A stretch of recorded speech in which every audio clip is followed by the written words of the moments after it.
गुरुर्ब्रह्मा गुरुर्विष्णू गुरुर्देव महेश्वरा गुरु साक्षात परब्रह्म तस्मै श्री गुरवे नमः. हरि ओम तत्सत. ज्ञानेश्वरीच्या दुसऱ्या अध्यायाचा अभ्यास सुरू आहे आणि अभ्यासामध्ये स्थितप्रज्ञाची लक्षणं अभ्यास करायचं चालू आहे. अभ्यास करताना आता आपल्याला हा 59वा श्लोक आपल्या पुढे आला आहे आणि आपण असं ठरवलं होतं की श्लोक जास्त बोलायचा नाही आणि ओव्याच बोलायच्या. पण कसं असतं, प्रत्येक नियमाला अपवाद असतो. तर याही नियमाला अपवाद हा श्लोक नंबर 59 आहे. कारण या श्लोक नंबर 59 मध्ये 2 अर्थ सांगितलेले आहेत आणि ते दोन्ही अर्थ आपल्या अभ्यासाच्या दृष्टीने महत्त्वाचे आहेत. स्थितप्रज्ञाचं लक्षण सांगताना ते लक्षण काहीतरी अव्यवहार्य आहे असं वाटायला नको. त्याच्यामध्ये गोष्टी कशा पाहिजेत तर व्यवहार्य पाहिजे.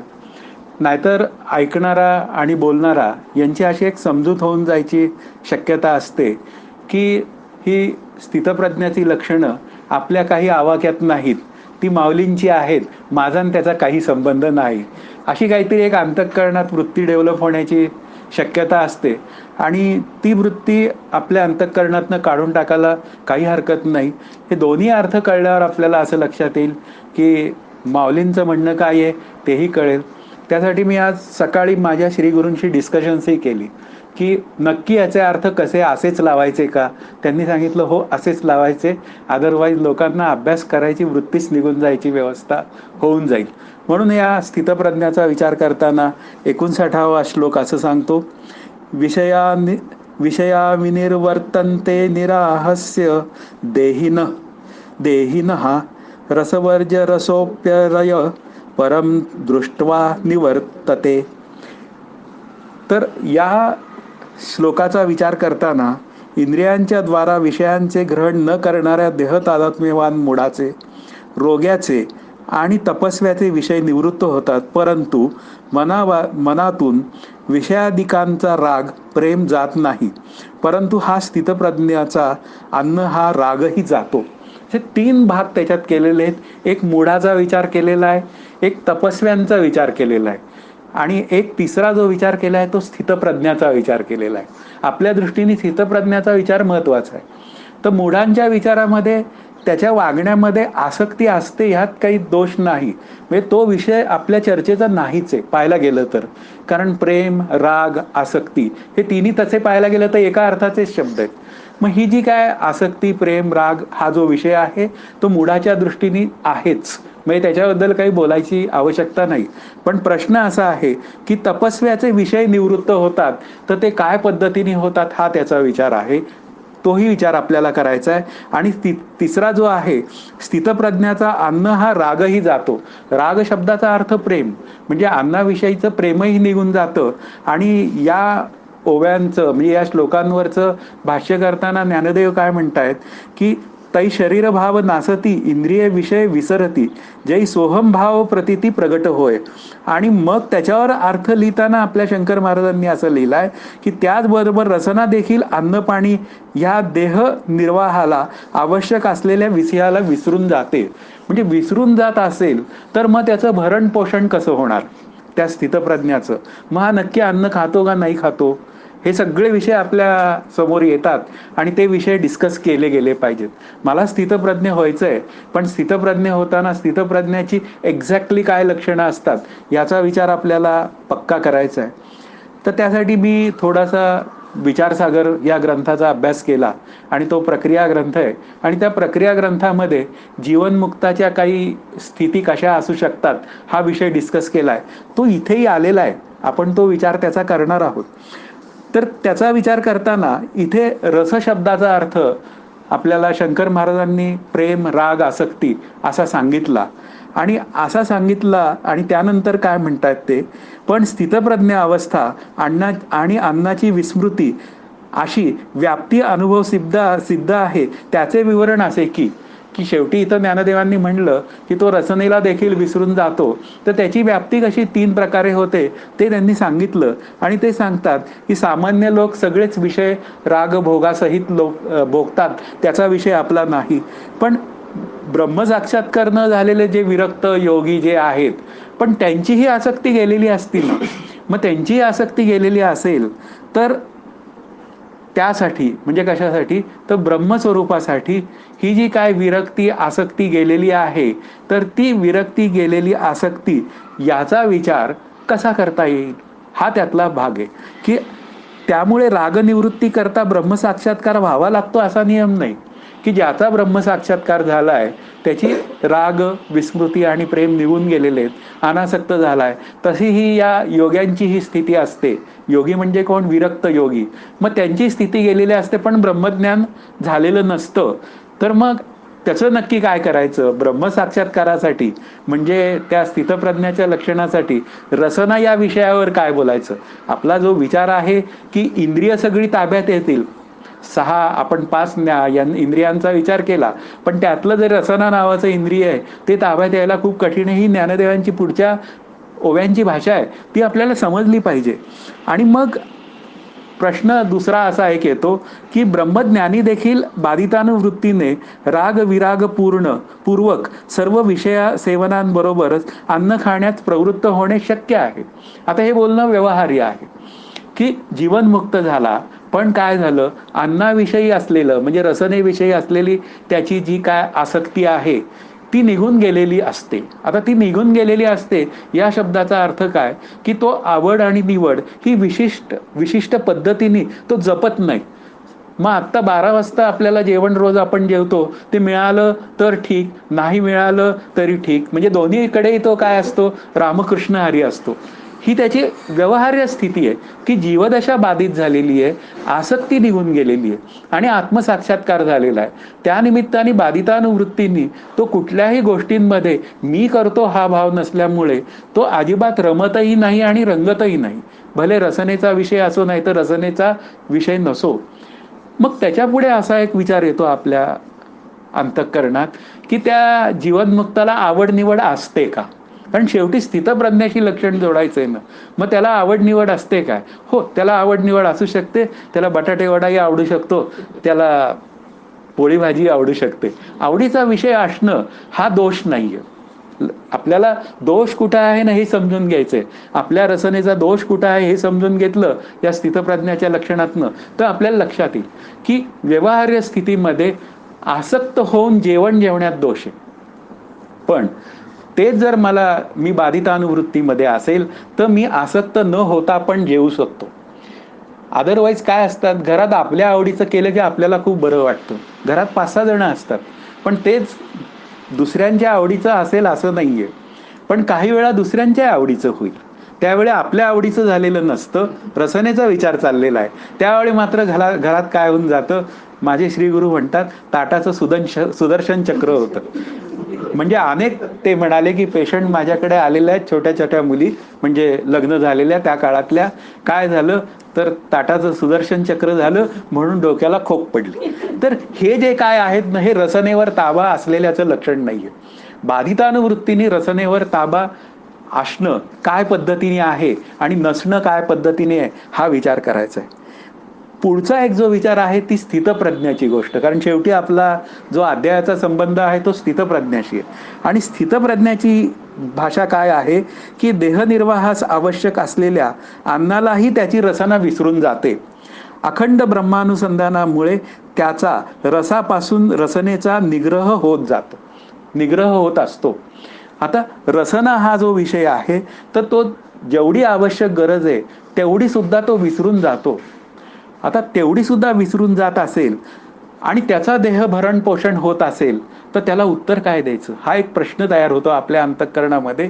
आणि त्याचं उत्तर काय होतं, ज्या अर्थी त्याचा देह व्यवस्थित आहे, हिमोग्लोबिन पर्सेंटेज चांगलं आहे, नंतर सगळं काही त्याचे काय म्हणूया आपण जर का डॉक्टरी रिपोर्ट केले तर ते सगळं व्यवस्थित असेल, B12 वगैरे, तर याचा अर्थ काय आहे, तो रसनेला पूर्ण विसरून गेलेला नाहीये, निग्रह झालेला आहे. हे अगदी बरोबर आहे, पण तो जेवढ्या वेळात येतो खाली त्यावेळी तो जेवण सुद्धा घेऊ शकतो. आणि त्या जेवणाबरोबर काय झालेलं असतं, त्याची जेवणामधली म्हणजे रसनेविषयी असलेली जी आसक्ती आहे ती निघून गेलेली असते.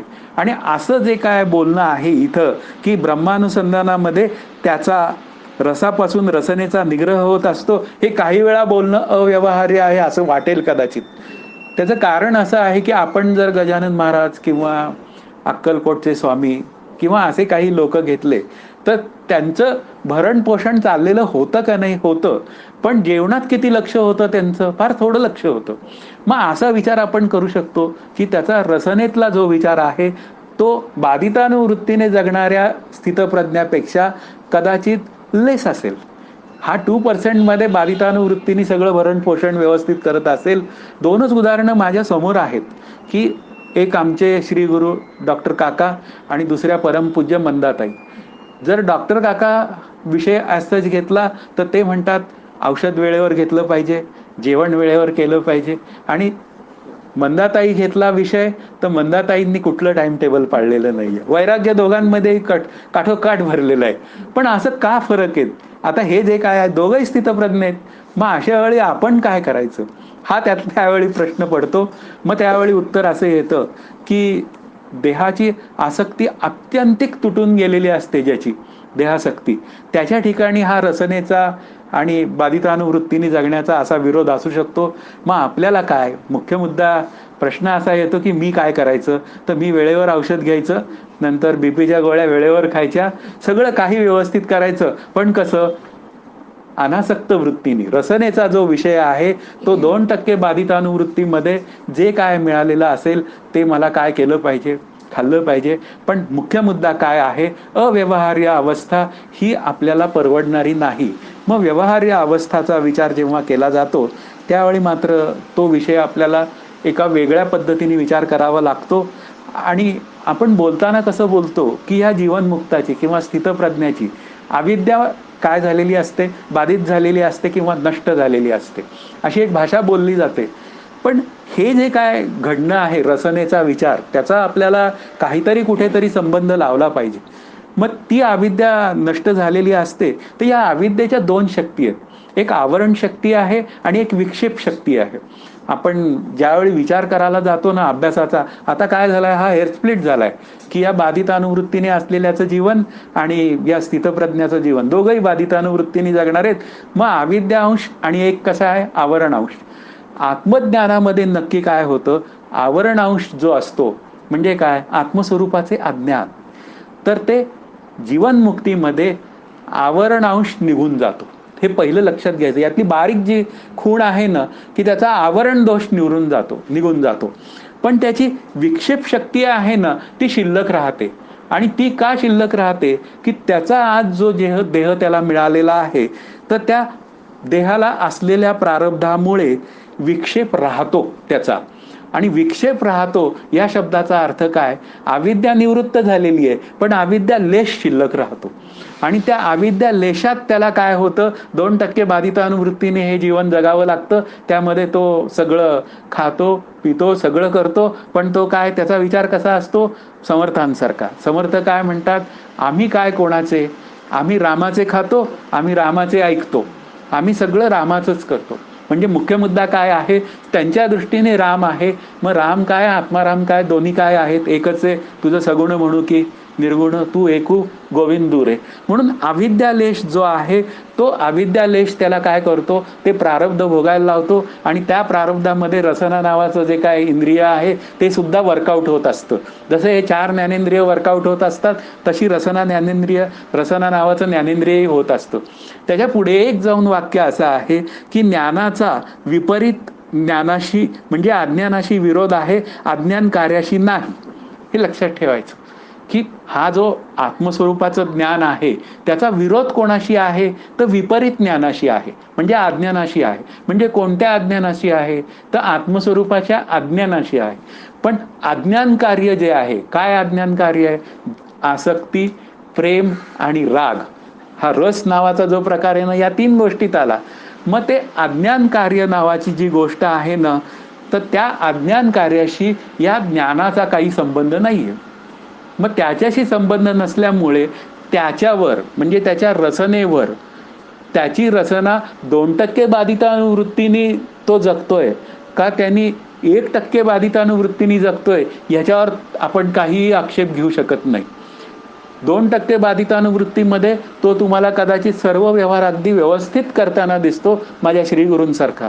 पण वेळ जर आली आणि तुम्ही जर परमपूज्य मंदाताईंना घेतलं तर मंदाताईंचे काय आहेत, मंदाताईंना थायरॉइडचा त्रास आहे, ह्याचा त्रास आहे, पण कुठलं औषध घ्यायला तयार नाही, काय होईल ते जाईल म्हणतात.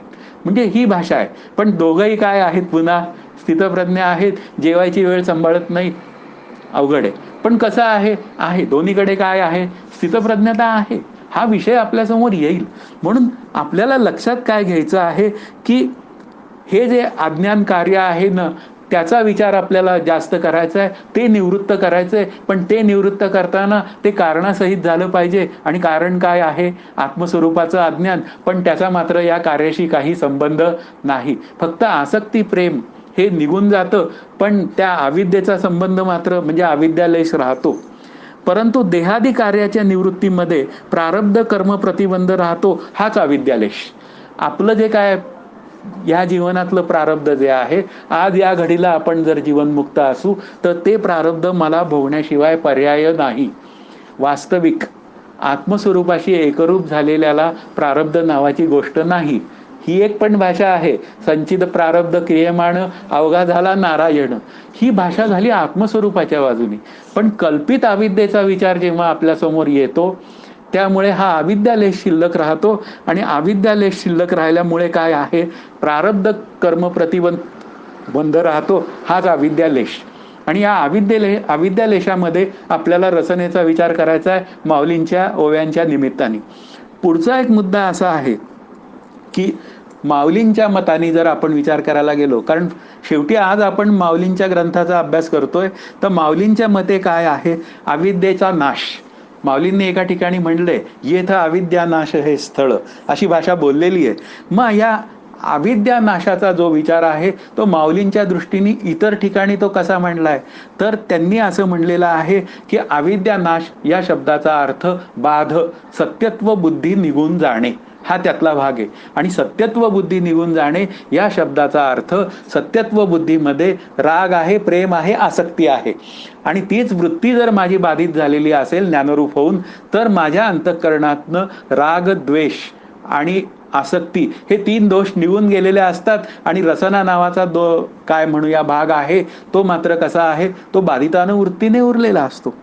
मग आता याला काही प्रमाण आहे काय, हा त्यातला विचार काय आहे. प्रत्येक गोष्ट प्रमाणाने पटवून द्यावी लागते आणि पटवून घ्यावी पण लागते. तर माऊलींचीच ओवी आहे आणि ती ओवी असं सांगते, अर्जुना तया नाव ज्ञान, येर प्रपंच हे विज्ञान, तेथ सत्यत्व बुद्धी हे अज्ञान, हेही जाण. आता त्यांनी असं सांगितलं, अर्जुना तया नाव ज्ञान. आता तया नाव ज्ञान म्हणजे कोणतं ज्ञान, ते आत्मज्ञान नावाचं जी गोष्ट आहे ती समर्थांनी सांगितली तशीच. ऐकत ज्ञानाचे लक्षण, ज्ञान म्हणजे आत्मज्ञान. पण येर प्रपंच हे विज्ञान, त्यांनी हा देहादी प्रपंचाचा जो विचार आहे तो विज्ञानामध्ये घातला. म्हणजे त्याविषयी असलेली जी सत्यत्व बुद्धी आहे ना, ती विज्ञानाचा भाग आहे. तेथ सत्यत्व बुद्धी हे अज्ञान, हेही जाण. म्हणजे याला प्रमाण काय दिलं ज्ञानेश्वर माऊलींनी, की एक आत्मज्ञानच तेवढं काय आहे, सत्य आहे. पण उरलेलं सगळं जे ज्ञान आहे ते सगळं कशाचं ज्ञान आहे, ते सगळं भेसळीचं ज्ञान आहे. आणि या भेसळीच्या ज्ञानामुळे माझ्या अंतःकरणामध्ये आसक्ती, प्रेम आणि पुन्हा काय आहे, लोभ, मोह, मत्सर, हे सगळे माझ्या अंतःकरणामध्ये उगवतात. आणि ही काही स्थितप्रज्ञाची लक्षणं नव्हेत. मग असं जर का असेल तर त्याला काही एखादं उदाहरण देता येईल काय. आत्ता हे जे आपण म्हणलं की येरू प्रपंच ते विज्ञान, अशी जी भाषा आहे, तर त्याला उत्तर दिलेलं आहे त्यांनी, की हा जो अविद्यालेश आहे ना, तो अविद्यालेश कसा आहे. तर एक उदाहरण दिलेलं आहे फार सुंदर, साखरे महाराजांनी दिलेलं उदाहरण आहे. की ते म्हणतात की आयुष्यभर एखादा नोकरी करतो सरकारी, आणि सरकारी नोकरी केल्यानंतर त्याला तिथे त्याचा पगारही मिळतो. आणि पगार मिळून झाल्यावर तो काही दिवसांनी रिटायर्ड होतो. आणि रिटायर्ड झाल्यानंतर तो एक दिवस पेन्शन आणायला त्याला त्या कार्यालयात जावं लागतं. आता बँकेत जात असेल हरकत नाही, पण त्याला त्या कार्यालयात जावं लागतं ना, हाच त्याच्या त्या चाकरीचा लेश. आणि हा जो लेश आहे हा आपल्या अंतःकरणात राहतो, हे लक्षात घ्या. आणि हा लेश राहिला तरी तिथे मात्र सत्यत्व बुद्धी नसते. आणि सत्यत्व बुद्धी नसते. म्हणून हा जो जीवनमुक्त आहे, स्थितप्रज्ञ आहे, हा आसक्ती, राग, द्वेष, मोह, मत्सर रहितच असतो. म्हणून इथे स्थितप्रज्ञाचा जो रसनेचा जो विचार आहे, आता ओव्यांच्या निमित्ताने आपल्या पुढे येणार आहे, त्यावेळी एवढी ही प्रस्तावना आपल्याला करावी लागली. त्याचं कारण आहे की आपल्याला तो मूळ विषय नीट कळला पाहिजे. आणि नीट जर कळला तर बाधितानुवृत्तीचा विचार, आता मी काय करतो, माझ्या गुरूंची भाषा बोलायला सुरुवात करतो. बाधितानुवृत्तीचा जो विचार आहे तो व्यवहार्य आहे. माऊलींनी जो सांगितलेला आहे तो 1% बाधितानुद्वैताच्या वृत्तीतला आहे. आपला जो विचार आहे तो 2% बाधितानुवृत्तीच्या द्वैतातला आहे. पण दोन्ही ठिकाणी मात्र काय आहे, अविद्या बाधितच झालेली आहे. लेश प्रारब्ध कर्मात शिल्लक राहिलाय, त्याची काळजी काही करायचं कारण नाही. आता एवढी सगळी एक या श्लोकाची प्रस्तावना झाल्यानंतर आता ओवी असं सांगते, अर्जुना आणिकही एक सांगेन ऐके कवतिक, या विषयाते साधक त्यजती नियमे. अर्जुना, आता तुला आणखी एक गोष्ट आश्चर्याची सांगतो, ऐक. जे साधक निग्रहाने या विषयांचा त्याग करतात, म्हणजे पुन्हा 3 विषय काय आपल्यासमोर, 5 विषय आहेत, 5 पुन्हा आणखीन एक्स्ट्रा विषय आहेत, सत्ता, संपत्ती, यश, कीर्ती, प्रतिष्ठा, शब्द, स्पर्श, रसरूप, गंध. आता हे जे साधक असतात ते काय करतात, निग्रहाने त्या विषयांचा त्याग करतात. प्रश्न कसा आहे की त्यागबुद्धी ही अंतःकरणात डेव्हलप झाली पाहिजे. आणि मगच काय आहे, ही स्थितप्रज्ञाचं जे लक्षण आहे, असेल तरी चालेल, नसेल तरी चालेल, पण आधी काय आहे, आत्मानंदाचा अनुभव येईपर्यंत नाहीचा विचार केला पाहिजे. साधकाला निग्रह कशाचा करावा लागतो, उदाहरणार्थ डोळा. आता विषय रसनेचा आहे, पण डोळा नावाचं इंद्रिय आहे आणि डोळा नावाचं इंद्रिय टीव्ही पाहायला सोकावलेलं असतं. आणि टीव्ही पाहायला सोकावलेला असेल आणि त्या टीव्ही पाहण्यामुळे माझी अंतःकरण वृत्ती टीव्हीकार होऊन माझे जर का 2-3 तास वाया जात असतील तर ते माझ्या अभ्यासापासून दूर झालेले तास आहेत. मला माझी अंतःकरण वृत्ती आनंदाकडे घेऊन जाण्यापासून मी या 2-3 तासात काय केलेलं आहे, तो विषय बाजूला केलेला आहे माझ्या आनंदाकडे जाण्याचा. आणि तो विषय मला टाळायचा असेल तर मला काय करावं लागतं, साधकाला निग्रहाने हे विषय काय करावे लागतात, बाजूला करावे लागतात. आणि एक वेळ अशी येते की टीव्ही समोर लागलेला असला तरी टीव्ही विशेष करून मी पाहावा अशी अंतःकरण वृत्ती अंतःकरणात निर्माण पण होत नाही. आता होत नाही त्याला काय म्हणायचं, वैराग्य नीट डेव्हलप झालेलं आहे. आणि ज्यावेळी माझी वृत्ती टीव्हीकार होते त्यावेळी काय झालेलं आहे, मी वैराग्य ज्या प्रमाणात कमवायला पाहिजे त्या प्रमाणात मी कमवलेलं नाही. आणि वैराग्याचं काय म्हणलेलं आहे, तुकाराम महाराजांकडे जावं, ब्रह्मादिकाची पदे दुःखाची शिराडी. आपल्या पृथ्वी तलावरचा विषय सोडून दिलेला आहे त्यांनी. इथली तर आहेतच सगळी, पण ब्रह्मदेवाचं पद जर का दुःखाचं पद असेल तर इतरांच्या पदांचा विचारच काय करायचा. म्हणजे या सगळ्या पदांपासनं, या सगळ्या विषयांपासनं साधक जो अंतःकरण वृत्ती आवरण्याचा प्रयत्न करतो, श्रोत्रादी इंद्रिये आवरिती परी रसने नियमू न करीती. फार सुंदर विचार आहे. ते सहस्रदा कवळी जती विषयी इही. ते श्रोत्रादी इंद्रियांना शब्दादी विषयांपासून आवरतात, परंतु रसनेंद्रियाला मात्र अन्न म्हणजे रस या विषयांपासून आवरत नाही. त्यामुळे त्यांना हे विषय हजारो प्रकारांनी ग्रासून टाकतात. म्हणजे रसनेवर ताबा नसल्यामुळे, रसना नावाचं म्हणजे जीभ नावाचं इंद्रिय आहे त्याच्यावर ताबा नसल्यामुळे समर्थांनी सांगितलंय तो 2 ठिकाणी काय होऊन जातो, दैन्यवाणा होऊन जातो. एक म्हणजे बोलण्याच्या विषयावर आणि दुसरा जो आहे तो खाण्याच्या विषयावर. आता खाण्याच्या विषयावर जे स्वतःला आवरू शकत नाही त्यांनी रसनेंद्रिय नावाचं जे इंद्रिय आहे त्याला जिंकलेलं नाही. प्रश्न असा आहे की आपण असं म्हणतो की मला भूक आवरत नाही, भूक आवरत नाही, मग आता करायचं काय, रसनेंद्रियाला आवरायचं आहे. समजा वेळेवर मिळालं जेवण, वेळेवर नाही मिळालं जेवण, तर त्यावेळी मात्र माझा जो संयम आहे, कारण शमदमाचा अभ्यास करायचा आहे ना, मग संयमाचं काय करायचं, मग संयमालाही आपल्याला ताब्यात ठेवता आला पाहिजे. आणि तो जर संयम आपल्याला करायचा असेल तर संयम मिळवण्यासाठी ही 4 जी इंद्रिय आहेत, शब्द, स्पर्श, रसरूप, गंध, त्यातलं रस नावाचं जे इंद्रिय आहे ते आटोक्यात आणायला फार काय आहे, अवघड आहे. त्या मानाने ही 4 जी आहेत ती स्थूल आहेत, हरकत नाही. पण आपल्याला काय आहे, फायनल रस नावाच्या इंद्रियावरही काय केला पाहिजे, ताबा आणायलाच पाहिजे. जोपर्यंत अन्नाची आसक्ती माझी कमी होत नाही तोपर्यंत काय आहे, माझा रसनेंद्रियेतला दोष हा गेलेला नाही हे समजावं लागतं. आणि रसनेंद्रियाचा प्रॉब्लेम काय असतो की जसं आपण त्याला चवीचं खायला देऊ तशी ती रसना त्या ठिकाणी जायला सोकावते. हे त्यातलं उत्तर आहे. आणि त्याचं उत्तर यांनी ज्ञानेश्वर माऊलींनी दिलंय की झाडाला पाणी घातलं तर झाड काय होत जातं, ते फोफावत जातं. मग तसंच रसनेंद्रियाचा विषय आवरायचा असेल तर काही का होईना जर सीमितपणे काय करायला शिकलं पाहिजे. कुठलं जेवण जेवलं पाहिजे, पुन्हा आलं हां की कुठलं जेवण जेवलं नाही पाहिजे, हे सगळे विचार आपल्याला केले पाहिजे की असं जेवण जेवलं नाही पाहिजे. म्हणजे फार तिखट, फार कडू, फार आंबट, मॉडरेट जेवण जेवावं. आणि ते जेवण कसं असावं, पुन्हा सत्वगुणी जेवण असावं. या सगळ्या भाषा आहेत त्या आपल्याला जमल्या पाहिजेत.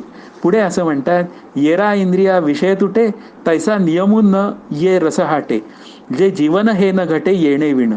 इतर श्रोत्रादी इंद्रियांपासून शब्दादी विषय अलग होऊ शकतात, परंतु रसनेंद्रियापासून रस हा विषय बलात्कारानेही अलग करता येत नाही. याचे कारण त्या वाचून देहाचे हे जीवन शक्य होत नाही. प्रश्न असा आहे की देहाचं भरण पोषण झालंच पाहिजे, यात वादच नाही. हिमोग्लोबिन टिकलंच पाहिजे, सगळं काही व्यवस्थित रिपोर्ट राहिलेच पाहिजेत. पण हे राहताना जे मिनिमम लेव्हलवर जेवण आपल्याला आवश्यक आहे ते जेवलं पाहिजे. कारण रसनेंद्रियावर ताबा नसेल तर अनावश्यक जेवलं जातं आणि अनावश्यक जेवणाचा पुन्हा ताप काय होतो, आपण काय होतो, निष्क्रिय होतो. अभ्यास करण्यासाठी आपली वृत्ती कशी पाहिजे, ती तळपती पाहिजे, म्हणजे ती चपळ पाहिजे. हां, ती चपळता जर माझ्या अंतःकरण वृत्तीतनं निघून जात असेल, खूप दुपारी जेवलो मी, त्यामुळे काय झालं, आडवा झालो. आणि 4 तास आडवा झाल्यामुळे काय झालं, 3 ते 4 प्रवचन असतं हे विसरूनच गेलो मी. ही जी भाषा आहे ना, अभ्यास करणाऱ्या वृत्तीला हा विरोध आणणारी गोष्ट आहे. आपल्याला अभ्यास करण्याची वृत्ती जर तयार ठेवायची असेल तर आपल्याला लोक सांगतात ना, सावकाश जेवा, त्यावेळी आपण अर्थ विरुद्ध करून घेतो. सावकाश जेवा म्हणजे भरपेट जेवा, वास्तविक अवकाश ही भाषा आहे. तो यजमान जेव्हा आपल्याला सांगतो सावकाश जेवा, त्यावेळी आपण लक्षात ठेवलं पाहिजे, काहीतरी पोकळी ठेव आणि जेव. कारण ती पोकळी काय करते, आपल्याला अभ्यास करायला आपली वृत्ती नीट ठेवते. अदरवाईज आपण काय होऊन जातो, पुन्हा त्याला काय म्हणायचं, त्याला शब्द मला आठवे ना असा गाफील राहून जीवन जगता कामा नये. कारण ही सगळी स्थितप्रज्ञाची लक्षणं आहेत.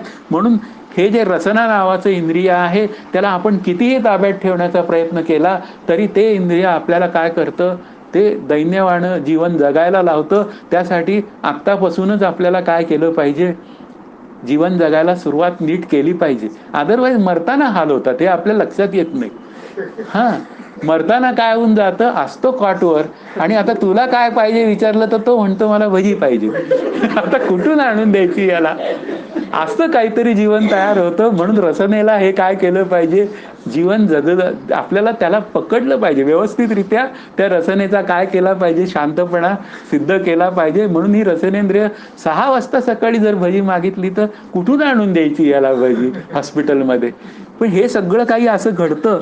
मग त्याला पुढे म्हणतात, मग अर्जुना स्वभावे ऐसी याही नियमाते पावे, जै परब्रह्म अनुभवे होऊनी जाईजे. अर्जुना, तो साधक अशाही अशक्य असलेल्या रसाच्या निग्रहाला तेव्हाच स्वभावता प्राप्त होतो की जेव्हा तो अनुभवाने परब्रह्मच होऊन जातो. म्हणजे काय आहे, अनुभवाने परब्रह्म होऊन जाणं हे काय आहे, रसनेला जिंकल्याचं एक लक्षण आहे. जोपर्यंत मी रसनेला जिंकत नाही तोपर्यंत ते 5वं काय म्हणूया इंद्रिय माझ्या ताब्यात येत नाही. तोपर्यंत काय आहे, त्या निमित्ताने माझी अंतःकरण वृत्ती त्या रसनेंद्रियाकार होणार आहे. म्हणजे त्या विषयांनी काय होणार आहे, आसक्त होणार आहे. आणि आसक्त झालेल्या विषयाच्या अंतःकरणामध्ये समर्थांची भाषा आहे, सांडून राम आनंद घन करीजो विषय चिंतन. आता तया ललंगतासी समाधान कैसे, आनंदरूप रामाला सोडून द्यायचं आणि विषयाचं चिंतन म्हणजे रसनेचं चिंतन करायचं, हा दोष आहे. हा दोष स्थितप्रज्ञाच्या ठिकाणी नसतो. म्हणजे स्थितप्रज्ञ ब्रह्मसाक्षात्कार झालेला असल्यामुळे रसनेंद्रिय नावाचं इंद्रिय भरण पोषण करण्या इतपत त्याचा तो वापर करून घेतो. याचा अर्थ त्याला आवड निवड नसते असं नाही. म्हणजे आत्मज्ञान झाल्यावर जर आपल्याला पूर्वी बटाटे वडा आवडत असेल तर मग रसनेंद्रियामध्ये बटाटे वडा आवडणं सोडून द्यावं लागेल असं काही नाही. आज जर का आपल्याला इंद्रियांवर ताबा मिळवायचा असेल तर त्याचं एक उदाहरण देतो. समजा की बटाटे वडा ह्या कोपऱ्यावर मिळतोय, खावी अशी इच्छा होणं हे स्वाभाविक आहे. पण कोपऱ्यावर गेल्यावर असं लक्षात आलं की आज त्याची हातगाडीच लागलेली नाहीये. मग आता करायचं काय? तिथून पुढे कुठे गेलो मी? धायरीच्या चौकात गेलो. आता धायरीच्या चौकात जाऊन काय केलं? तो एक दुसरा आहे ना, त्याचाही छान असतो बटाटे वडा. तिथं गेलो, तिथंही तो नव्हता. मग कुठून तिथून मी पार डेक्कनपर्यंत गेलो. आता हे एक कोपरा सोडून पुढचं जे सगळं आहे ना, ते रसनेंद्रियावरचा ताबा निसटल्याचं लक्षण आहे. इच्छा होणं हे अगदी बरोबर आहे. स्वाभाविकपणे इच्छा ती पुरवली जात असेल तरी सुद्धा रामकृष्ण हरी नसेल पुरवली जात तर त्यांनी परत त्या पावली, ठीक आहे ना, कोपऱ्यावर नाही आहे ना, रामकृष्ण हरी आज काही बटाटे वडे खाण्याचा योग नाही. स्थितप्रज्ञ कसं म्हणेल, आज योग नाही, बघू कधीतरी. मग कधीतरी या शब्दामध्ये तो काही लक्षात ठेवून उद्या त्याचा विचार नाही करणार. मुख्य मुद्दा काय आहे? बटाटे वडा खाण्याची वृत्ती तयार होणं आणि त्या वृत्तीला लाटेच्या स्वरूपात जपणं, हा दोष रसनेंद्रियाचा आहे. असं लाटेच्या स्वरूपात आपण जपत असू तर हा आपला दोष आहे. तो आपल्याला कळून घ्यायची गरज आहे. पुढे असं म्हणतात की परब्रह्म होऊन जो जातो तो मात्र रसनेंद्रियेविषयी कसा असतो? शांतच असतो. मिळालं तरी रामकृष्ण हरी हा शब्द मी फार वापरणार आहे. नाही मिळालं तरी रामकृष्ण हरी. दोन्ही ठिकाणी काय पाहिजे? रामकृष्ण हरी नावाचं खोडरबर वापरता यायला पाहिजे. पुढचा विचार असा आहे, तै शरीरभाव नासती इंद्रिय विषय विसरती जै सोहम भाव प्रतिती प्रगट होय. की जेव्हा मी ब्रह्म आहे असा अनुभव प्रगट होतो, म्हणजे जै सोहम भाव प्रतिती प्रगट होय, तेव्हा तै शरीरभाव नासती. आता रसनेंद्रिय हा काय आहे? हा कुठल्या शरीराचा भाव आहे विचारायचं. पाहायला गेलं तर रसनेंद्रिय आपण म्हणतो जीभ. मग जिभेचा काय विचार आहे? की ती स्थूल आहे, मान्य आहे. पण जीभ ही पाहायला गेलं ना तर जीभ मला आठवण करून देते का हे खायचंय का? मग मागे असलेली जी अंतःकरण वृत्ती आहे ना ती जास्त आपली घोटाळा करते. जीभ सांगते, मान्य आहे की बाबा आज बटाटे वडा खा, पण पुढे काय कर? पुढे माझी जी अंतःकरण वृत्ती आहे ती मात्र मला काय करते? शरीर भाव जो आहे तो मला त्यापासून काय करतो? आनंदापासून दूर नेतो. पण ज्याला आत्मस्वरूपाचा साक्षात्कार झालेला आहे असा स्थितप्रज्ञ, त्याचा शरीरभाव गेलेला असतो, शरीरभाव नासलेला असतो. नाशणे या शब्दाचा अर्थ बाधित होणे, नाश असा अर्थ घ्यायचा नाही. जोपर्यंत जीवनमुक्त स्थिती आहे तोपर्यंत काय आहे? अंतःकरण नावाची गोष्ट आहे. अंतःकरण नावाची गोष्ट असेल तर रसना नावाचं केंद्र काम करणार आहे. त्यांनी त्याचं काम करावं. जेवढं खायचंय तेवढं खावं, पण त्या खाण्यामध्ये आसक्ती नसावी. हा विचार आपल्याला रसनेवर ताबा मिळवल्याचं लक्षण दाखवतो. म्हणून तै शरीरभाव नासती इंद्रिय विषय विसरती. मग रसना हा जो अन्न पाणी नावाचा विषय जो आहे तो केवळ देहनिर्वाहापुरतं त्याच्यात लक्ष घातलं जातं. विषय विसरती या शब्दाचा अर्थ विषय बाधित होऊन जातो. कधीतरी विषय विसरावा ना. आत्मानंदाच्या चर्चेमध्ये, आत्मस्वरूपाच्या चर्चेमध्ये कधीतरी मी एखादी केलेली गोष्ट आहे ना ती कधीतरी काहीतरी विसरूनच जावी ना. त्या आत्मानंदाच्या भानामध्ये, त्या आत्मानंदाच्या अवस्थेमध्ये असं कधीतरी घडावं ना. असं कधीतरी घडायला हरकत नाही ना. पण आपलं असं होत नाही. का होत नाही आपलं? कारण आपली जी शरीरभाव स्थिती आहे ना ती अगदी पक्की आहे. आणि ती पक्की असल्यामुळे काय होऊन जातं? आपण तो शरीरभाव स्थितीतनं बाहेर पडायला तयार नाही. स्थितप्रज्ञाने शरीरभाव स्थिती बाधित केलेली असते.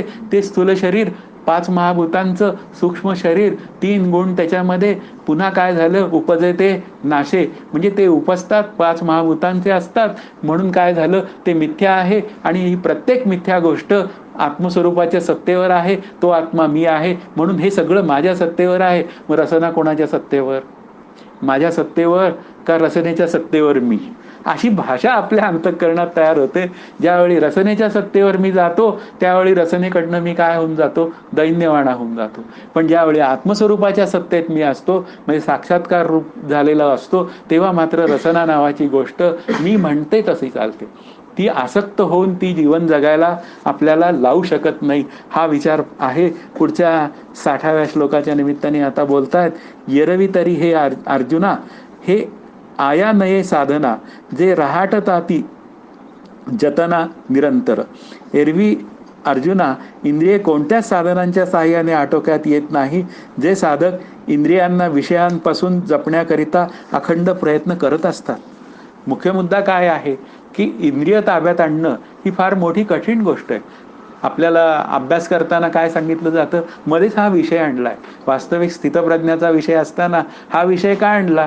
केवळ माऊलींना लक्षात आलं असेल की अरे हे काही आपल्यासारख्या म्हणजे माझ्यासारख्या माणसाला कळायची व्यवस्था नाहीये, पण आता हा इंद्रिय नावाचा जो विषय आहे तो आपण साधक या भूमिकेवर येऊया आणि आता माझ्यासारख्याला ते समजावून सांगूया.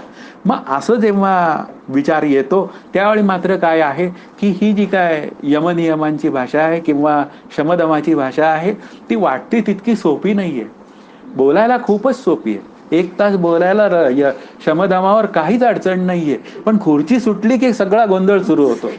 आपल्याला खूप लक्ष द्यायची गरज असते स्वतःवरच. मला तुमच्यावर लक्ष द्यायचं नाही, मला माझ्यावर लक्ष द्यायचंय. हे कळलं पाहिजे मला. पण जोपर्यंत माझं माझ्यावर लक्ष नसतं ना, त्यावेळी 1 तास फार छान बोललं जातं आणि ते काय होऊन जातं, केवळ अकॅडमिक ठरतं. आपल्याला अकॅडमिक विचार करायचा नाहीये, कारण मला स्थितप्रज्ञ व्हायचंय दुसऱ्या अध्यायाच्या निमित्ताने. असं जर असेल तर मला ही इंद्रिय काय करतात, माझा जीव कासावीस करतात अगदी, की नाही इंद्रियांची काय असतात, 2 बाजू असतात. जा टीव्ही पाहायला आणि मात्र अभ्यास करणारी वृत्ती असं सांगत असती, जाऊ नको टीव्हीला. आता या दोघात कोणाचा जय झाला पाहिजे हे आपल्याला आपल्या अंतःकरण वृत्तीला समजावून सांगितलेलं असलं पाहिजे. काही झालं तरी आज मी 5 वाजेपर्यंत टीव्ही पाहणार नाही. आणि केव्हा पाहणार नाहीये, ज्यावेळी त्याचा प्राईम टाईम असतो ना तेव्हा पाहणार नाहीये, हा विचार केला पाहिजे. की आपली प्राईम सिरीज असते, ती प्राईम सिरीज जर 1 दिवस चुकली तर काय होऊन जातं, ते गडावर मी पाहिलेलं आहे की गडावर काय होऊन जातं, 7 दिवस पेपर वाचायला मिळत नाही, टीव्हीवरच्या सिरियल्स पाहायला मिळत नाही. मग काय होतं, घरी गेलं की पहिले सगळे पेपर वाचायला घ्यायचे.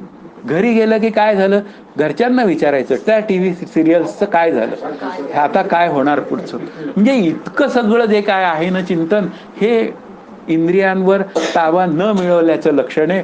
आपल्याला काय वाटतं की हे तास 2 तास ऐकलं की आपल्याला बरं वाटतं, पण समर्थ म्हणतात तसं ना, स्थलत्याग होता सवेची जाते, हे होऊ द्यायचं नाही आपल्याला. त्यांना म्हणू दे, त्यांना म्हणण्याचा अधिकार आहे. स्थलत्याग होता सवेची जाते, हा त्यांचा अधिकार आहे. पण माझ्या बाजूला मी मात्र समर्थांना खोटं पाडलं पाहिजे एकदा तरी. आणि मी ज्या दिवशी खोटं पाडेल ना त्या दिवशी समर्थांना नक्कीच आनंद होईल.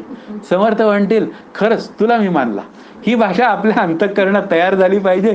म्हणून समर्थांना खोटं पाडावं एकदा, की तुम्ही जाणताना तसं आम्ही होऊ देत नाही, असा विचार महत्वाचा आहे. पण ही जी काय आहे विचारधारा, ही समर्थ असं का बोलतात, तर ही इंद्रिय खूप बळकट आहेत आणि ही बळकट इंद्रिय आपल्याला आपल्या आनंदापासून दूर करायला बघतात. म्हणून काय आहे, कितीही निग्रहाने प्रयत्न केला तरी सुद्धा काय होतो, साधक कुठेतरी कमी पडण्याचा संभव असतो. म्हणून तो प्रयत्न अधिक कठोरतेने व्हायची गरज आहे आपल्या संदर्भात. हा पहिला लक्षात ठेवायचं. दुसऱ्यांचा संदर्भ आपल्या अंतःकरणात अजिबात ठेवायचा नाही. पुढची ओवी असं सांगते, तिये संधी मन जाये, मग अभ्यासी ठोठावले ठाये, ऐसे बळकटपणा आहे इंद्रियांचे. मग इंद्रिये आणि विषय यांच्या चिमटीत मन जेव्हा सापडते तेव्हा आसन प्राणायामादिकांच्या अभ्यासाविषयी त्याला कितीही उत्तेजित केले तरी ते जागच्या जागीच असमर्थ होऊन राहते. असा इंद्रियांचा बळकटपणा आहे. मग जितका त्याचा बळकटपणा आहे तितकाच माझ्या साधनेचा आत्मविचाराचा बळकटपणा सिद्ध केला पाहिजे. ही इंद्रिय बाहेर जातात, ती यमनियम किंवा शमदमाच्या चिमटीत सापडत नाहीत, म्हणून ती तशीच मोकार सोडून द्यायची का आपण? प्रश्न काय आहे, चूक होणं हे शक्यच आहे. साधक ज्यावेळी सुरुवातीला अभ्यास करतो त्यावेळी जय कोणाचा होत असतो, तो नेहमी नको असलेल्या विचारांचाच होत असतो. म्हणून काय आपण त्याला सोडून द्यायचं का अभ्यास करण्याला? अभ्यास करण्याला सोडून द्यायचं नसतो. साधक हा नेहमी कसा असला पाहिजे, समर्थांचा साधक शूर आहे, समर्थांचा साधक धाडसी आहे. तो काही असा काय म्हणूया, हा लेचापेचा नाहीये. काही येऊ दे, स्थिती कशीही येऊ दे, पण मी कसा पाहिजे, मी प्रत्येक वेळी त्याला धैर्याने सामोरा जाईन. की काय झालेलं आहे, आज काय झालेलं आहे, आज रसना नावाच्या इंद्रियांनी माझ्यावर ताबा मिळवायचा प्रयत्न केलाय, पण आज मी त्याचा जो मुकाबला आहे तो कठोरतेने करणार आहे. जसं क्रिकेटमध्ये द्वंद्व चालतं ना, बॉलर काय करतो, नेहमी आउट करायला बघतो, पण बॅट्समनला मात्र काय करावी लागते, त्याची विकेट शाबूतच ठेवावी लागते. तो आउट होऊन गेला तर काय पुढे आहे. म्हणून आपल्याला आउट व्हायचं नाहीये. मध्ये आधे आउट होणं होणार आहे, पण हळूहळू अभ्यास जसा पुढे जाईल तसं माझं या विषयांच्या चिंतनाने माझं अंतःकरण वृत्तीचं आउट होणं जे आहे, बाद होणं जे आहे, ते मला चुकवलं पाहिजे. आणि ते जर चुकवायचं असेल तर काय केलं पाहिजे, या इंद्रियांचा बळकटपणा कितीही असू दे, पण माझ्या तत्वज्ञानाचा जो श्री गुरूंनी सांगितलेला आहे तो बळकटपणा तेवढा मी सिद्ध करण्याचा प्रयत्न करीन. अशी अंतःकरण वृत्ती आपल्याविषयी जोपर्यंत कठोर होत नाही तोपर्यंत स्थितप्रज्ञाचं लक्षण जे आहे ते मला मिळण्याची व्यवस्था नाहीये, त्या आनंदात जाण्याची व्यवस्था नाहीये. आणि ती जर का मला आनंदाची व्यवस्था तयार करायची असेल तर मला मात्र काय आहे, त्या इंद्रियांचा जेवढा बळकटपणा आहे त्याच्या दुप्पट बळकटपणा माझ्या साधनेचा, विचारांचा मी केला पाहिजे. पुढची ओवी असं सांगते, म्हणून ऐके पार्था, याते निर्दळी जो सर्वथा सर्व विषयी आस्था सांडून या. निर्दळी शब्द वापरलेला आहे त्यांनी.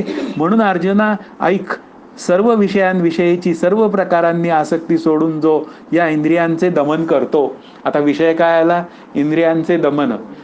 इंद्रियांचा जय, वासनेचा क्षय, संकल्पावरही नये मन. मग आता हा इंद्रियांचा जय जो आहे तो मात्र काय आहे, तो आपल्याला मिळवावा लागेल. आणि तो जर इंद्रियांचा जय आपल्याला करायचा असेल तर काय आहे, याते निर्दळी जो सर्वथा. आता कोणाचं निर्दालन करायचं आहे, तर या विषयांचं आणि विषयांमागे धावणाऱ्या अंतःकरण वृत्तीचं, म्हणजे त्याच्याविषयी असलेल्या आसक्ती वृत्तीचं. आता याचं जर निर्दालन केलं नाही मी, तर ते विषय काय होतील, ते माझ्या अंतःकरणात डुबूनच, मला अंतःकरणाला ते काय करून टाकतील, ग्रासूनच टाकतील. मग समर्थ आहेत, संत आहेत, त्यांचा विचार करावा. विषयजनित सुखे सौख्य होणार नाही. झालं, विषयांमध्ये सुख आहे, मग आयुष्यभर प्रयत्न केलेत आत्तापर्यंत, किती विषय भोगले, त्याची हे नाही, मिती नाही, मोजणं नाही, मोजमाप नाही, आणि तरी सुद्धा मी आनंदात झालोय का. बर, विषय जर भोगला असता तो अधिकाधिक भोगून माझ्या आनंदाचा जो विचार आहे तो द्विगुणित व्हायला पाहिजे, पण असं काहीच होत नाही. पण कोणीतरी प्रारब्धाने संत श्री गुरु भेटतात आणि ते सांगतात, तेव्हा कधीतरी माझ्या डोक्यात प्रकाश पडण्याची व्यवस्था होते. पण ही जी प्रकाश पडण्याची व्यवस्था आहे ती मला सिद्ध करावी लागेल, म्हणजे आत्मविचारांचा विचार करावा लागेल, आणि मग त्या दमाचा विचार करावा लागेल. आणि दमाचा विचार करायचा असेल तर इंद्रियांवर मला ताबा मिळवावाच लागेल. आणि इंद्रियांवर ताबा मिळवायचा असेल तर मग आपल्याला काय करावं लागतं, पाहावा विठ्ठल, बोलावा विठ्ठल. श्री गुरु साधन काय सांगतात याचा विचार करावं, काहीतरी अनालिसिस करावं. ते म्हणतात ना नाम घ्या, मग नाम घ्या म्हणताना ते म्हणतात की नाही, तू नाम वैखरी वाणीनी म्हण, तू नाम कानानी ऐक, आणि डोळ्यांनी ज्याचं नाम घेतोय त्याची मूर्ती आण. 3 इंद्रिय त्यांनी लॉक केलेली असतात या बोलण्यामध्ये. हे आपल्या लक्षात येत नाही, आपण फार कॅज्युअल असतो ते सांगताना. विचार केला पाहिजे आपल्याला की अरे अशी एक स्टाईल करून बघावी 5 मिनिटं, की नाम घ्यायचंय वैखरी वाणीनी, कानांनी ऐकायचंय, समोर त्याची मूर्ती आणायची. 3 विषय. डोळ्यावर रूप नावाचा विषय आहे, ते तो रामाकडे गेला. राम कसा, एकमेव अद्वितीय, आनंद, तो विषयच नाही माझा. विषय केव्हा सिद्ध होतो, विषय हा नेहमी दुसरेपणाने सिद्ध होतो. आणि राम कसा आहे, तो आनंदरूप आहे, तो आत्मरूप आहे, आणि मीही आत्मरूप आहे. मग मी आणि राम वेगळा कसा, हे थिंकिंग मटेरियल मला मिळत जातं. आणि हे जेव्हा थिंकिंग मटेरियल माझ्या अंतःकरणात तयार होतं तेव्हा मी माझ्या मोक्षाच्या योजना आखू शकतो. मोक्षाच्या योजना आखायच्या असतील ना, तर श्री गुरु म्हणतात तसं साधन करायचं, काही अक्कल चालवायची नाही. आपली बुद्धी त्यांच्याकडे गहाणच टाकायची. आणि गहाण टाकून जर का मी साधन चालवलं तर ते साधन नाही का कमी वेळात पूर्ण होण्याची व्यवस्था असते. पण आमचं काय होऊन जातं, त्याच्यात आम्ही आमचं काहीतरी मिक्स करतो. आणि आम्ही आमचं काहीतरी मिक्स केलं की आपलं साधन काय होऊन जातं, हरिओम होऊन जातं. म्हणून आपल्याला समजूनच घ्यायची गरज आहे की ही जी इंद्रिय आहे त्या इंद्रियांचं दमन हे आपल्याला सातत्याने करावं लागेल. माझी इंद्रिय ही सहजच बाहेर पडायला बघतील, ती बहिर्मुखच आहेत. पण त्या इंद्रियांमागे धावणारी जी वृत्ती आहे की जी इंद्रियांना सांगते की तू ते बघ, तू ते कर, तू हे कर, तर त्या सांगण्यामागे असणारी जी वृत्ती आहे तिला मी शांत केली पाहिजे. आता तिला शांत केली की माझं इंद्रियांकडे बाहेर जाणं जे आहे ते हळूहळू कमी होण्याची व्यवस्था आहे. पुढची ओवी असं म्हणते, जो आत्मबोधयुक्तू होऊन असे सततू, जो माते हृदया आतू विसंबेना. जो आत्मज्ञानाने अखंड संपन्न आहे, जो मला हृदयात कधी न विसरलेला होऊन असतो, त्याची प्रज्ञा स्थिर असते.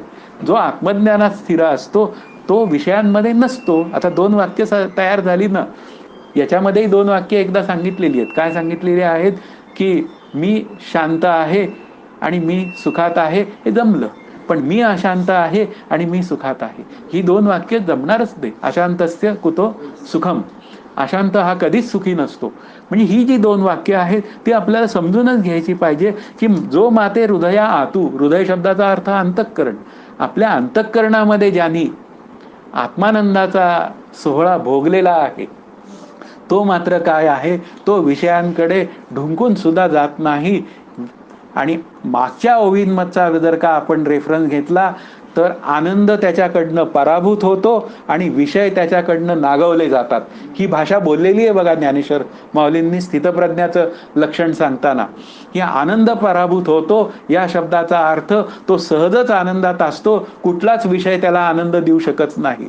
पण तो कुठल्याही विषयांमध्ये, आत्ता संबंध रचनेचा विषय आला म्हणून बोलायची भाषा आहे, तो कुठल्याही विषयांमध्ये विशेषत्वाने अजिबात जात नाही. याचा अर्थ तो टीव्ही पाहत नाही का? पाहिल ना, टीव्ही पाहिल, पण त्याचा काहीच परिणाम नाही अंतःकरणावर. हा त्यातला भाग आहे. तो काही टीव्ही पाहिल तर 4-4 तास पाहिल असं नाहीये. कारण पूर्वीची सवय आहे ना त्यांनी लावून घेतलेली. काय पूर्वीची सवय आहे, की सीमित विचार केलेला आहे.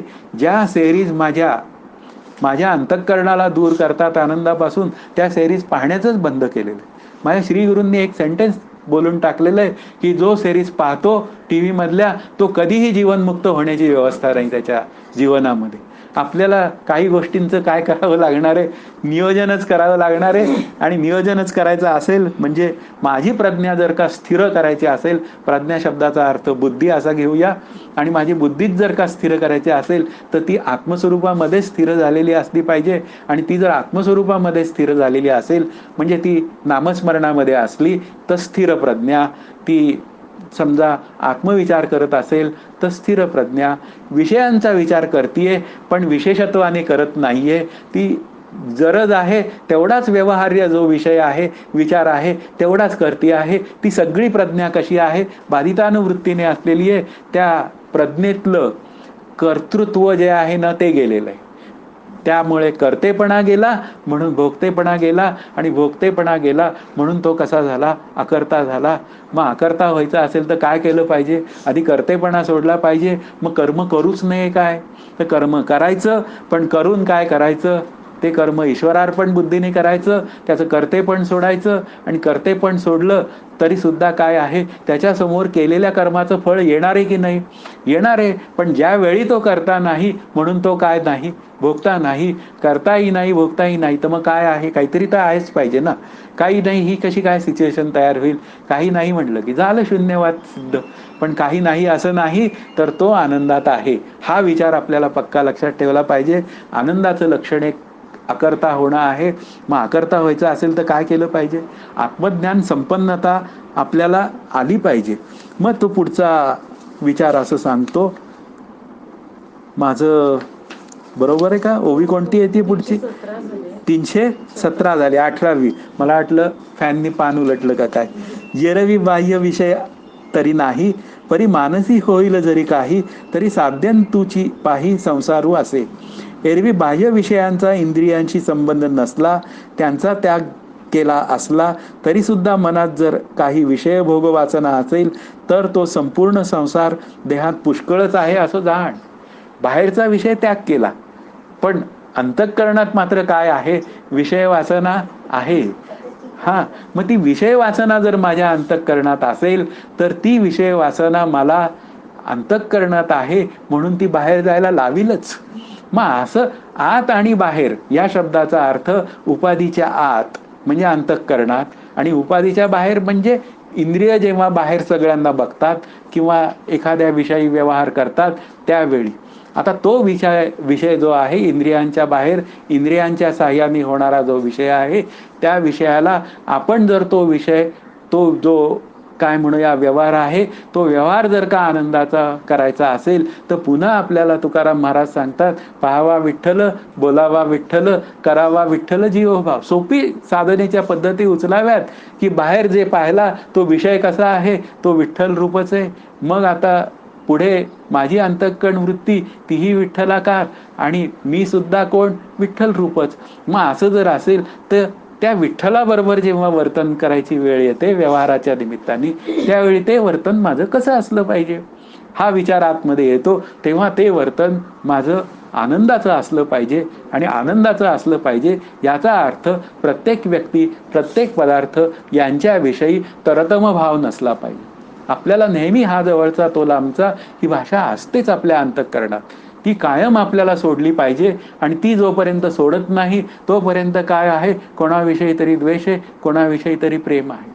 पण हा स्थितप्रज्ञ मात्र काय आहे, आसक्त द्वेष मोह रहित आहे. आणि असं जीवन जर जगायचं असेल तर हे अंतःकरणातले माझे जे विचार आहेत तेच प्रामुख्याने सोडायची गरज आहे. आणि त्याला शम नावाचं साधन म्हणतात. शम शब्दाचा अर्थ मन. आणि कबीरांनी म्हणलंय की मन जाने दे पर शरीर मत जाने दे. याचं कारण काय आहे की मन जाने दे म्हणजे याचा अर्थ मन जात असेल तर ते जाऊ दे असं नाही म्हणलेले. आपल्याला असं वाटतंय जाने दे मतलब जाऊ दे, असं नाही म्हणलेले. ते मन जाने दे या शब्दाचा अर्थ कदाचित तू मनाने एखाद्या वेळी नको असलेल्या विषयांचं चिंतन करशील, पण ते चिंतन सुरू होता क्षणी तुझी इंद्रियांनी काय केलं पाहिजे की नाही, मी असं करणार नाही, कारण माझा जो श्री गुरूंचा विचार आहे तो असं सांगतो की तुला टीव्ही पाहता येणार नाही, तुला सिरीज पाहता येणार नाही. हे आतमध्ये इंद्रियांच्या स्तरावरनं आपण क्षमालाही काय केलं पाहिजे, धाकात ठेवलं पाहिजे. आणि मनाने सुद्धा काय केलं पाहिजे, या इंद्रियांनाही धाकात ठेवलं पाहिजे. दोन्हीकडे आपण काय घेतला पाहिजे, ॲडव्हान्टेज घेतला पाहिजे. एरवी आपण ॲडव्हान्टेज घेतोच की बरेच, पण या इथंही आपण साधन करताना हा ॲडव्हान्टेज घेतला पाहिजे. पुढची ओवी असं सांगते, तैसी विषयाची शंका मनी वसती देखा, घातू करी आशेखा विवेक जाता. त्याप्रमाणे विषयात सुख आहे किंवा नाही अशी त्याविषयी मनात जरी शंका राहिली तरी ती संपूर्ण विचारांचा नाश करते. कोणत्या? आत्मविचारांचा, आनंदाकडे जाणाऱ्या विचारांचा. मग त्या विषयांमध्ये सुख आहे का नाही आहे याचा एकदा निकाल लावून घ्यावा. आणि एकदा निकाल लागला की त्या विषयांची भीक मागायला जाऊ नये सुखासाठी.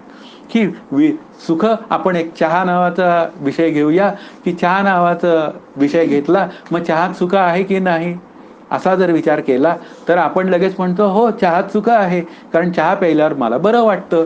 आता बरं वाटलं ते कसं काय तुला बरं वाटलं रे चहा प्यायल्यावर? मग त्याच्या पुढे दुसरा कप आणून ठेवायचा, हा घे दुसरा कप. मग तो चहा प्यायल्यावर दुसरा कप म्हणतो की अरे आता मला बाद झाला चहा. मग अरे चहात सुख आहे असं तुझं म्हणणं आहे ना, मग चहात सुख असेल तर पी चहा आणि हो जास्तीत जास्त सुखी. म्हणजे हे घडत नाहीये ना, याचा अर्थ काय झाला, चहामध्ये सुख नाही. मग चहामध्ये सुख नाही तरी मला आनंदाचा अनुभव आला ना एक सिप घेतल्यावर. मग तो काय आला तर माझी अंतःकरण वृत्ती चहा प्यायच्या निमित्ताने, चहा नावाच्या विषयाच्या निमित्ताने अंतःकरण वृत्ती शांत झाली आणि आनंदाचा अनुभव आला. आता आपल्याला काय आयडिया आली की विषयात सुख नाहीये तर अंतःकरण वृत्ती शांत करण्यात सुख आहे. मग ती विषयांच्या निमित्ताने करावी का विषयाला शांत करून करावी हा विचार आपल्याला समजून घ्यायची गरज आहे. की विषयांच्या निमित्ताने ती कायमचं सुख मला देऊ शकत नाहीये, म्हणजे आनंद देऊ शकत नाहीये. आणि आनंदाचं जेव्हा वर्णन केलं जातं त्यावेळी ते पदार्थ निरपेक्ष आनंद, वर्णन या शब्दाचा अर्थ स्वरूप लक्षण, पदार्थ निरपेक्ष आनंद असं जर त्याचं लक्षण असेल तर मग त्या पदार्थांमध्ये, वस्तूंमध्ये, व्यक्तींमध्ये मी आनंद शोधायला का जावा? मग असं जर असेल तर त्या वस्तूसुद्धा कशा आहेत, त्या वस्तूसुद्धा निर्माण होतात, काही काळ टिकतात, कालांतराने जातात. उदाहरणार्थ कार काय आहे, हा लक्झुरियस विषय आहे असं आपण म्हणतो. कारनी जायला कसं वाटतं, सुखात वाटतं, पण किती वेळ. मग कारमध्ये सुखात वाटतं तर कारमध्येच राहा, तुझं जीवन कारमध्येच जग. मग ते नाही चालत. मग तो काय म्हणतो, नाही तिथून मी आलो की मग मी घरात यायला पाहिजे. मग तो काय म्हणायला लागतो, घरात सुख आहे. मग घरात सुख आहे म्हटलं तर घरातही कडकड आहेच की, कोणी ना कोणी भांडणं करतं, कोणी ना कोणी एकमेकांचा काहीतरी चालतंच ना. म्हणजे याचा अर्थ काय आहे, या जगातली कुठलीच व्यवस्था आनंद सुख देऊ शकत नाही. हे जर माझ्या लक्षात आलं तर मग आनंद सुख कुठे आहे तर ते माझ्या आनंदाशी एकरूप होण्यात आहे. मग आनंदाशी एकरूप होण्यात असेल तर ह्या सुखाचा कधीतरी काय करावा, पुन्हा विचार करावा. तस्मात विचार करावा, देव कोण तो ओळखावा. आणि तो देव कसा आहे तर तो आनंदरूप देव आहे. त्या आनंदरूप देवाचा विचार जर मला पक्का करायचा असेल तर विषयात सुख नाही हे एकदा पक्क लक्षात घ्यावं. विषयजनित सुखे सौख्य होणार नाही. विषयजनित जे जे सुख तेथे असे परमदुःख. पूर्वी गोड अंती दुःख नेमस्त आहे. फार समर्थांची सुंदर होवी की जेवढं म्हणून विषयजनित सुख आहे तिथे काय आहे, भोगताना बरं वाटतं आणि नंतर काय होऊन जातं, फायनली अंतिमतः मात्र काय आहे, आनंद माझा सगळा काय झालेला असतो, विरून गेलेला असतो. बासुंदी खाल्ली, खा खा खाल्ली, पुढे काय झालं, हरिओम तत्सत. आपल्याला विचार लक्षात घ्यायला पाहिजे, हे सगळे विषय काय आहेत, भोगताना मला बरं वाटतं, पण ज्यावेळी त्याचा भोग संपतात, ज्यावेळी पुढची फेज चालू होते, त्यावेळी मात्र काय झालेला असतो, त्या विषयांचा गोंधळ सुरू झालेला असतो. आणि तो गोंधळ होऊ द्यायचा नसेल तर लक्षात ठेवायचं की आपल्याला विषयांमध्ये आनंद नाहीये, हे पक्क लक्षात ठेवायचं. आणि विषयांमध्ये आनंद नसेल तर तो आनंद कशात आहे, तर तो आनंदरूप राम जाणून घेण्यात आनंद आहे, हे आपल्याला ठरवावं लागतं आणि त्या दिशेने आपला अभ्यास करावा लागतो. पुढची ओवी असं सांगते, जरी हृदयी विषय स्मरती तरी निसंगाही आपजे संगती, संगे प्रगटे मूर्ती अभिलाषाची. की जरी हृदयी विषय स्मरती, विषयांची जरी आठवण झाली तरी सर्व संगत त्याग केलेल्या पुरुषालाही सुरुवातीला आसक्ती निर्माण होते, नंतर त्या आसक्तीमुळे मनात कामाचा आकार प्रगट होतो. म्हणजे काय होतात, हे विषय समोर येतात आणि विषय नेहमी कसे आहेत, ग्लॅमरस आहेत. आता विषय मला अडकवतात का माझी अंतःकरण वृत्ती अडकते, हाही विचार करायची गरज आहे. विषय जडा अचेतन आहेत आणि ते मला अडकवतात या म्हणण्याला खरं काहीच अर्थ नाहीये. पण त्या विषयांविषयी माझी अंतःकरण वृत्ती त्या विषयाच्या आकाराची होते आणि विषयाच्या आकाराची झाल्यानंतर चांगल्या चांगल्यालाही ती काय करते, दैन्यवाणा बनवते. मग असं जर का असेल तर मग काय झालं, त्या विश्वामित्रालाही संसार करावा असा वाटला. का वाटला, एवढं मोठं वैराग्य वगैरे सगळं, मग असं का झालं, मनात निर्माण झालं, कारण विषय. म्हणून विषय हा काय आहे, कायम आपल्याला त्रास देतो. म्हणजे काय करतो तो, कधी आपल्याला सुख देतो, नाहीतर कधी आपल्याला दुःख देतो. अनुकूल झाला तर सुख देतो, प्रतिकूल झाला तर दुःख देतो. म्हणून विषय काय आहे, चांगल्या चांगल्यांना तो काय करून देतो, त्रास करून देतो. म्हणून आधीपासूनच आपल्याला काय आहे सांगणं कसं असतं, अभ्यासाचं चिंतन सुरू झालं की शमदमाचा अभ्यास पक्का करा, वैराग्याचा अभ्यास पक्का करा, विवेक पक्का ठेवा. ही भाषा का बोलली झाली, त्याचं कारणच आहे की विवेक काय करतो, आत्मस्वरूपाकडे जाण्याचा विचार सांगतो. एक आत्मा सत्य असून बाकी सगळं कसं आहे, अशाश्वत आहे, त्याचा विचार जास्त करू नका, कारण त्याने सुख लाभणार नाही. पुढे वैराग्य काय सांगतं की ब्रह्मदेवाचं पद सुद्धा दुःखाचं आहे. शमदमाचा विचार काय सांगतो की दम म्हणजे इंद्रियांचं दमन केलं नाहीस तर तू वाहवत जाशील, आणि वाहवत गेला तर काय होऊन जाशील, आसक्त जीवन जगशील, आणि मग त्या ठिकाणी सुख आणि दुःख आहे. स्थितप्रज्ञाचं लक्षण कुठे गेलं, हे सगळे विचार मला करायची गरज आहे. पुढचा ओवीचा विचार असा आहे, जेथ कामू उपजला तेथ क्रोधू आधीची आला, क्रोधी असे ठेविला संमोह जाणे. म्हणजे जिथं काय झाला, कामू उपजला म्हणजे इच्छा निर्माण झाली, तेथं क्रोधू आधीची आला. म्हणजे तिथं क्रोध काय, आता घसरण सुरू झाली, घसरगुंडी सुरू झाली, म्हणजे क्रोध येणारच. काम उपजला, मिळालं की बरं वाटलं, नाही मिळालं तर राग आला, 99% मिळतच नाही. मग पुढे काय, क्रोधी असे ठेविला संमोह, म्हणजे त्याच्या पुढे काय झाला, संमोह झाला, भ्रम झाला. जे मुळात आहे ते मला कळायलाच तयार नाही. मला सारखं काय पाहिजे, आनंद रूपता. मला प्रत्येक वेळी आनंद पाहिजे, तृप्ती पाहिजे, आणि मी मात्र काय आहे, भ्रमित. मी भ्रमितपणे सगळं जग सत्य मानून फिरतो, मग मला आनंद कुठला मिळणार. म्हणून ही काय आहे, ही एक घसरगुंडी आहे. मग पुढे म्हणतात, संमोह झाली व्यक्ती तरी नाशू पावे स्मृती. म्हणजे काय होऊन जातो, बुद्धी काम करेनाशी होते. वास्तविक बुद्धी काय पाहिजे, बुद्धी तेज तत्वाची अत्यंत शुद्ध भाषा झाली, बोलण्याची अकॅडमिक भाषा, अत्यंत शुद्ध. मग काय झालं, गुणांची भेसळ झाली. मग आता गुणांची भेसळ झाल्याबरोबर काय झालं, सत्वगुण आला, म्हणून काय झाला, चुकून ज्ञानेश्वरी ऐकायला आला. पुन्हा रजगुण असेल तर देहादी प्रपंचाची भाषा, आणि तमगुण असेल तर नासधूस. मग आता काय करायचं, म्हणून इथे काय, नाशू पावे स्मृती चंड वाते ज्योती आहत जैसी. ज्याप्रमाणे वादळी वाऱ्याने दिवा झपाटला जातो, म्हणजे दिवा काय होतो, तो अधिकच प्रखर होऊन जातो, आणि प्रखर होऊन काय होऊन जातो, तो झपाटला जातो. त्याप्रमाणे माझी बुद्धी काय होऊन जाते, ती त्या भ्रांतीमध्ये या विषयांच्याच मागे लागते. मग अशी जी काय बुद्धी आहे, ती सगळी बुद्धी जी आहे ती विचारहीन बुद्धी आहे. त्या बुद्धीमध्ये आत्मज्ञानाचा विषयच येण्याची व्यवस्था नाहीये, स्थितप्रज्ञाचं लक्षण सिद्ध होण्याची व्यवस्था नाहीये. स्थितप्रज्ञाचं लक्षण जरी सांगितलं असलं तरी ते लक्षण कसं मला मिळालं पाहिजे, की हा जो विषय वासनेचा जो विचार आहे त्याचा आपल्याला वस्तुतः कधी कधी त्याग करावा लागेल, कधी कधी संघाचाही त्याग करावा लागेल. जेव्हा ज्या त्यागाची गरज आहे त्यावेळी तो त्याग केला गेला पाहिजे. तो त्याग केला गेला नाही तर त्या वस्तूविषयी, त्याच्याविषयी मला वैराग्य प्राप्त कसं होणार, असा तो विचार आहे. तैसे विषयांचे ध्यान जरी विपाये वाहे मन, तरी येसणे हे पतन गिवसित पावे. त्याप्रमाणे कदाचित विषयांचे चिंतन थोडे जरी मनाकडून घडले तरी एवढे मोठे अधपतन शोधित येते. म्हणजे ही सगळी जी काय अधपतनाची व्यवस्था सांगितली आहे, की इच्छा निर्माण होते, मग काम निर्माण होतो, मग स्मृतीभ्रंश होतो, क्रोध येतो, आणि ही सगळी घसरगुंडी मला कुठे घेऊन जाते, ती आत्मस्वरूपाच्या अज्ञानामध्ये घेऊन जाते. आणि आत्मस्वरूपाचं अज्ञान जर का सिद्ध होत असेल तर मला काय केलं पाहिजे, आत्मस्वरूपाच्या ज्ञानाचा विचार केला पाहिजे. आणि तो विचार जोपर्यंत येत नाही तोपर्यंत काय आहे, या विषयांचं जे बंड आहे ते सारखंच माझ्या पुढे येणार आहे. पुढच्या या 2-3 ओव्या आहेत त्या अभ्यास करूया 5-1 मिनिटात आणि थांबून जाऊया. म्हणून ही विषय हे आगवे सर्वथा मनवनी सांडावे, मग रागद्वेष स्वभावे नाशतील. आता उपाय सांगतायत. म्हणून हे सर्व विषय सर्व प्रकारांनी मनापासून टाकून द्यावेत, मग रागद्वेष सहजच नष्ट होतील. का विषय मी टाकून द्यायचे, की विषय हे मला काय करतात, बांधतात. मला बांधतात या शब्दाचा अर्थ मला माझ्या भ्रमात अडकवतात. वास्तविक मी आनंदाचा ठेवा असताना मला ते देह म्हणायला लावतात, मला ते कर्ता म्हणायला लावतात, मला ते भोगता म्हणायला लावतात, मला ते देह सत्य म्हणायला लावतात, देहाच्या अस्तित्वावर माझं अस्तित्व टिकू नये असं म्हणायला लावतात. या सगळ्या विषयांचा मला त्याग करावा लागेल. याचा अर्थ ते मनतः त्याग झाला पाहिजे. म्हणजे माझ्या अंतःकरणातनं त्याग जेव्हा घडेल त्यावेळी इंद्रिय माझी सुद्धा काय होऊन जातील, तसंच वागतील. आणि मग काय होईल, मग रागद्वेष हे सहजच निघून जातील. राग म्हणजे प्रीती आणि द्वेष म्हणजे तिरस्कार. हे दोन्ही दोषच आहे. आपल्याला काय वाटतं, द्वेष हा दोष आहे, पण राग हा सुद्धा काय आहे, दोषच आहे. मग तोही दोष गेला पाहिजे ना.